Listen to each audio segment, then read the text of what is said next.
Enchanté.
Ready to haul sticks today, Daddy's gonna cut down some trees for the orchard. Yeah, and it's nice out. It's cloudy, but it's nice out.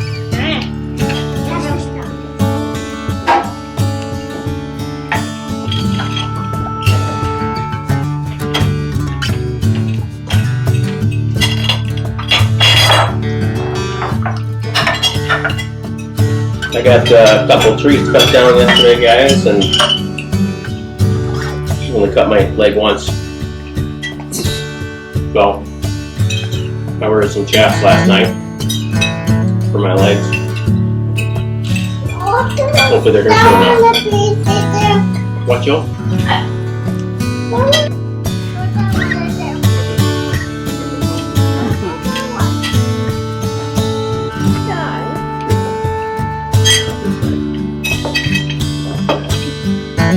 They were kind of a flop this time, but they taste good. Oh, real good.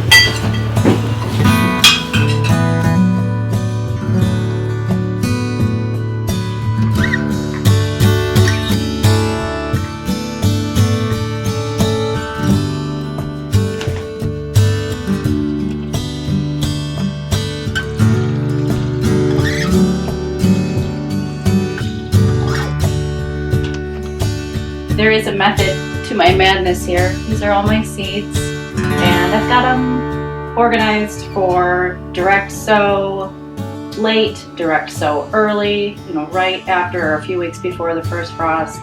I've got them organized by what I've started so far in the greenhouse, and it's just kind of makes it a little bit easier for me to keep track of what I'm doing and what I've done. And I've got some sticky notes I'm going to add just to further organize my thoughts, because it can get a little overwhelming when you're looking at all these trays and your imagination is just going crazy. I'm referencing my garden journal, referencing my notes from last year, this is the fun part, when the seedlings finally pop through and it feels like this is actually going to happen. Today the temperatures are just a little bit above 40 degrees. Snow is almost gone in the potager. We're cutting down trees for the orchard, and it's all starting to feel really, really possible.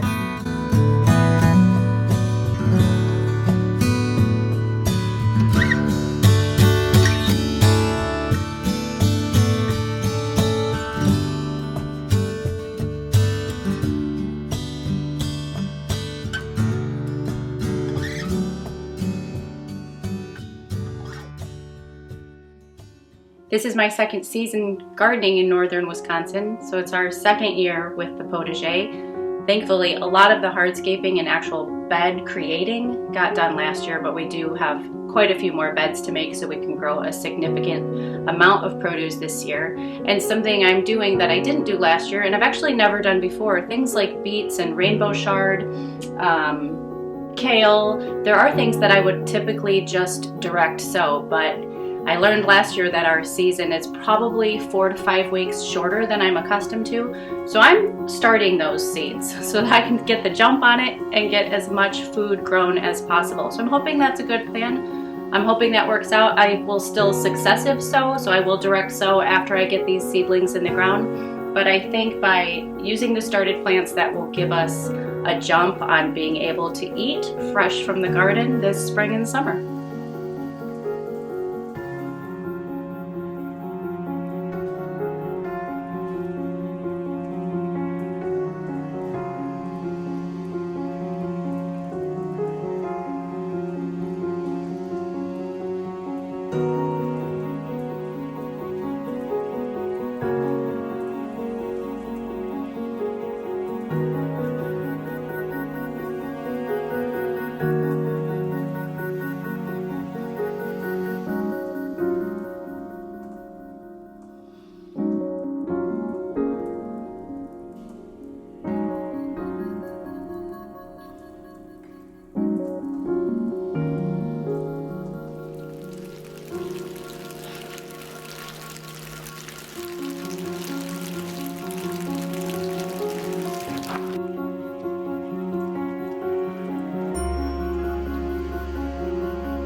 That one, Joel? Uh-huh. Great.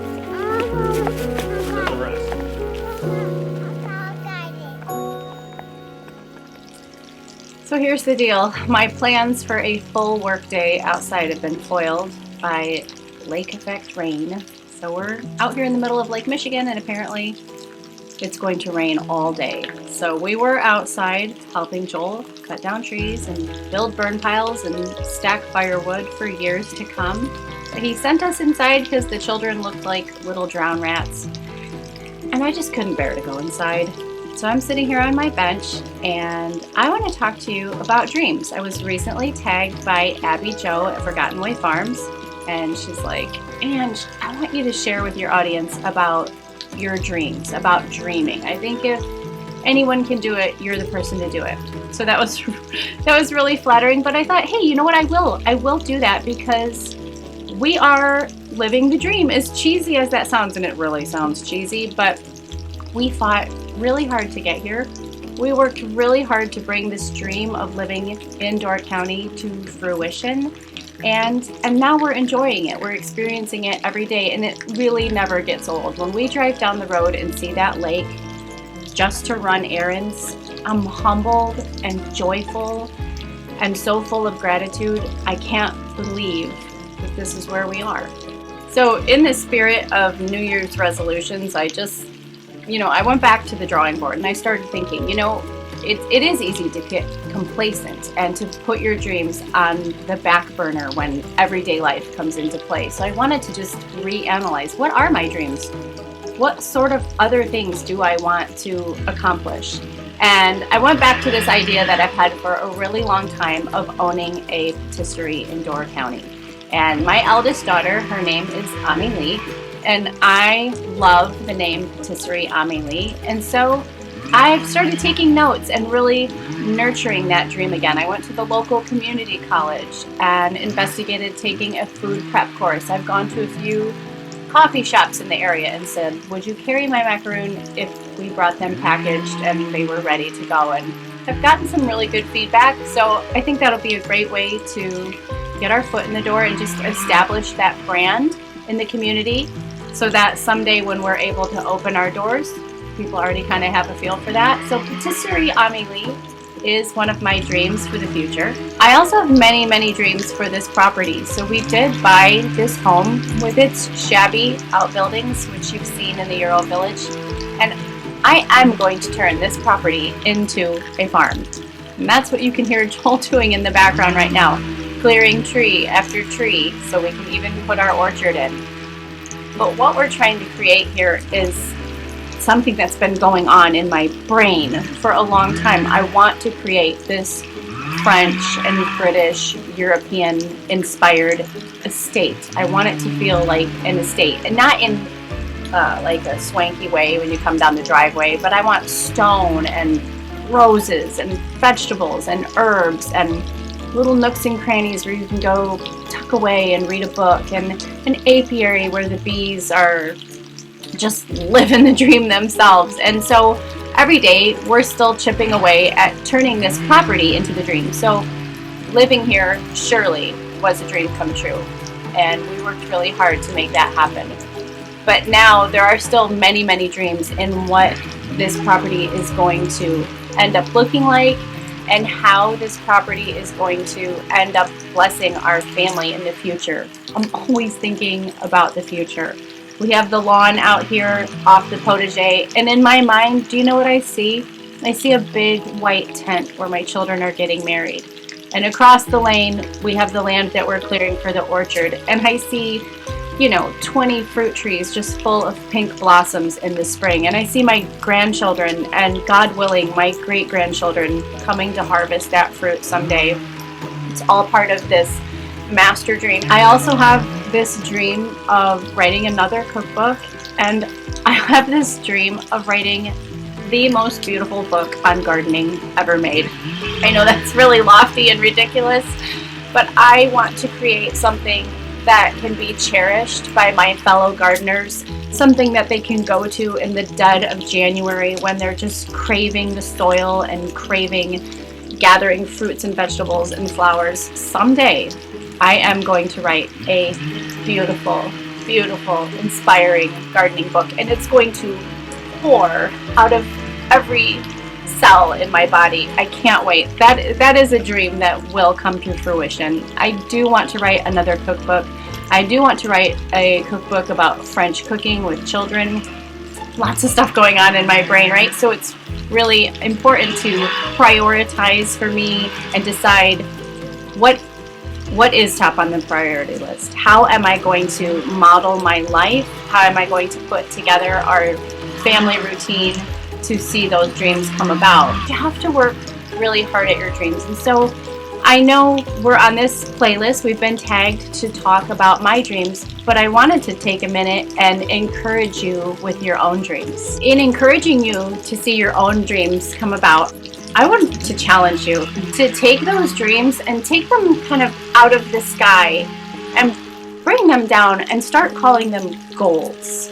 Because I don't know about you, but when I set a goal, it becomes much more realistic. Dream just kind of has this la la, will it happen? Maybe it'll happen. I hope it will happen feeling. But man, when you make it a goal, then you can make a plan, and then you can see that dream come to fruition. So that's my suggestion to you, and I talk about this with my friends all the time. Take those dreams and make them a goal. Decide that they are a reality, that they will be a reality for you, and then set a timeline. Is this dream something that I can accomplish within the next 5 years? Is this a 3-year plan? Is this a 1-year plan? And what am I going to use to fund that dream? So for our family, the doTERRA business model was what we chose. For you and your family, it might be something different. But you gotta have a plan. So Pick your dream, then decide to call it a goal. And then look at a calendar and select a reasonable amount of time in which to accomplish that goal. And then start working backwards, chipping away at it. What needs to be done to accomplish that goal? And start making a plan. Write it down. Get your family involved. Husbands and wives, get your family involved. Sit them down and say, this is where we want to go as a family. This is who we want to become. But to do that, we need to do X, Y, Z and start making those baby steps. And some of those steps are going to be really sacrificial. Some of those steps might even hurt, but you can do it. You've got a mind, you're healthy, you've got support, and if you don't, you can do it yourself, okay? If I'm just talking one-on-one to you, make your plan. Start working backwards and get all the way to point B. What do I need to do in the next 10 minutes so that my goal in 3 years can come to fruition, so I can make that dream come true? After that 10 minutes is over, what do I need to do next week? What do I need to do next month? What sort of habits do I have that are getting in the way of me accomplishing my goal? Am I wasting time? Am I hanging around negative people? Do I have a support system? Have I written my goal down? Is it visual in front of me? Because life is really, really hard, and it's really, really challenging, as beautiful as it is.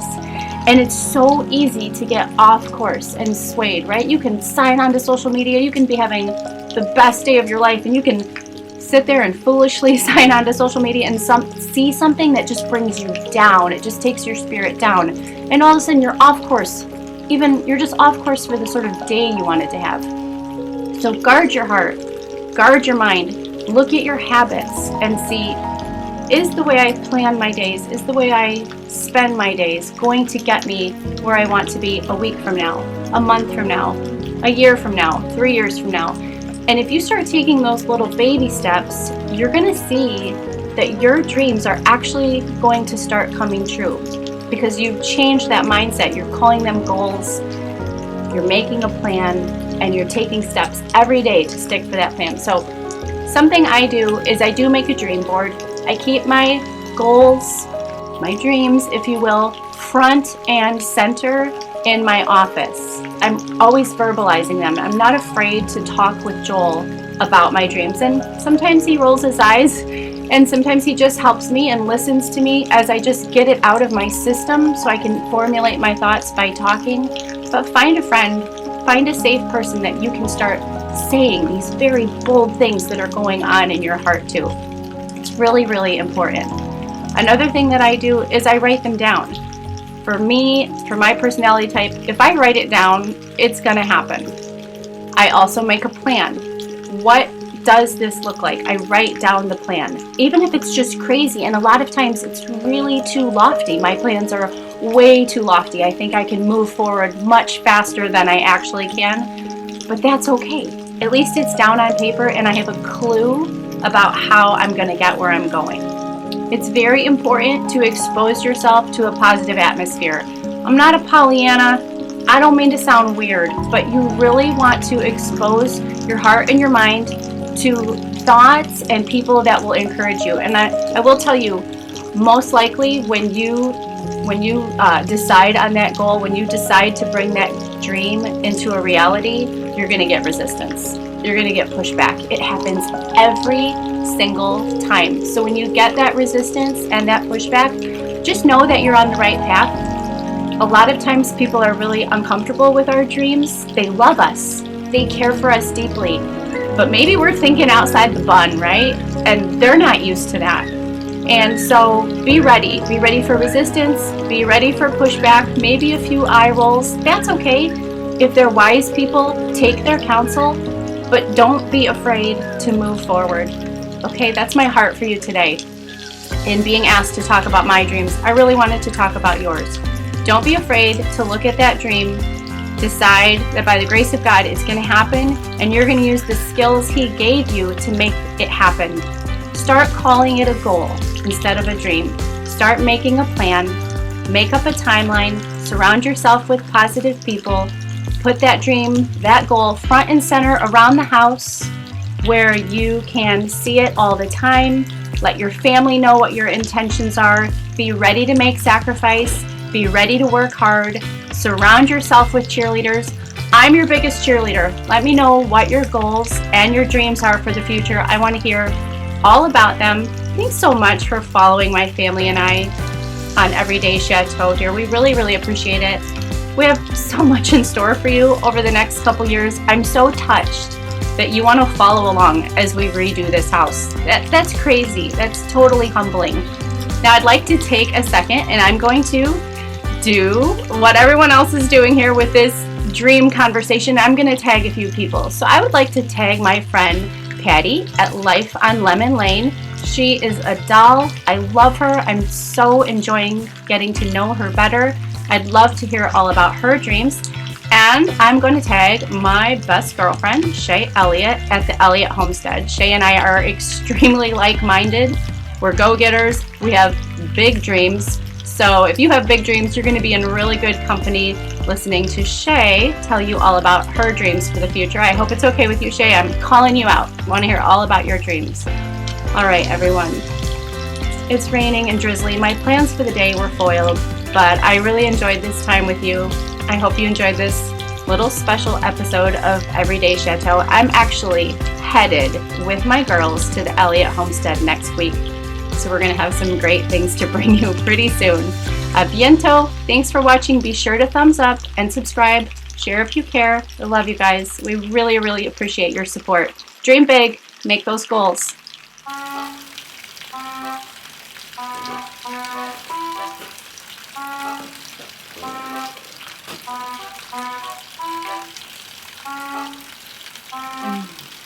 Enchanté.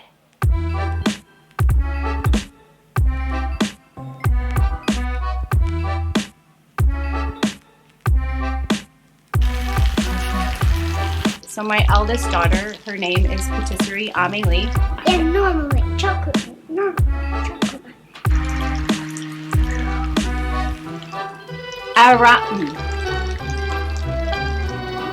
You make yourself a cup of tea because you're a sweetie. It's so cute. Make themselves tea in the afternoon. Liza Doolittle. Just you wait and read again. Just you wait. You'll be study, but it'll be too late. Enchanté. Why are you like laughing and I think dancing?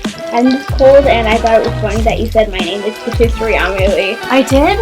You said her name is my eldest daughter. Her name is Patisserie Amélie. Well, why didn't you tell me to stop talking? Because now I need to redo all of that. I said that?